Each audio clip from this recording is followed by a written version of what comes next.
సామాజిక న్యాయం, ఆర్థిక సమానత్వం, అభివృద్ధి దిశగా జీఎస్టీ గ్రంథాన్ని కేంద్ర ఆర్థిక మంత్రి నిర్మలా సీతారామన్ ఆవిష్కరించారు. పార్లమెంట్లో G9లో తన అధికారిక ఛాంబర్లో ఈ గ్రంథాన్ని కేంద్ర మంత్రి కిషన్ రెడ్డి, రాజ్యసభ సభ్యుడు కె లక్ష్మణ్, తెలంగాణ రాష్ట్ర బీసీ కమిషన్ మాజీ చైర్మన్, గ్రంథ రచయిత డాక్టర్ వకుళాభరణం కృష్ణమోహన్ రావులతో కలిసి ఆవిష్కరించారు. జీఎస్టీ సంస్కరణలు దేశానికి ఆయుపట్టని చెప్పారు.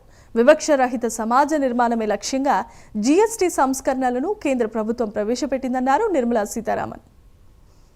సామాజిక న్యాయం, ఆర్థిక సమానత్వం, అభివృద్ధి దిశగా జీఎస్టీ అనేటువంటి పుస్తకాన్ని మూడు నెలలు సుదీర్ఘంగా దీని మీద అధ్యయనం చేసి ఈ పుస్తకాన్ని రచించడం జరిగింది. కేంద్ర ఆర్థిక శాఖ మంత్రులు శ్రీమతి నిర్మలా సీతారామన్ గారు వారి కరకమలాలచే ఆవిష్కరించారు.